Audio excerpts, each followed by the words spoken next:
The overall picture remains still sketchy, and the facts as far as we know are grim. The picture looks very much like as it did yesterday. Approximately 150 UN staff remain unaccounted for. Roughly 100 of them were likely in the UN headquarters building, the Christopher Hotel, when it collapsed. I have seen the image of this UN headquarters. That's terribly terrible. Half of the whole this Christopher Hotel totally collapsed.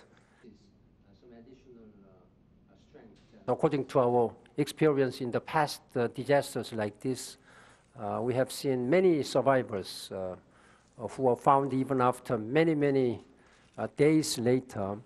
This is our hope. So 72 hours will be crucially important to save all those survivors.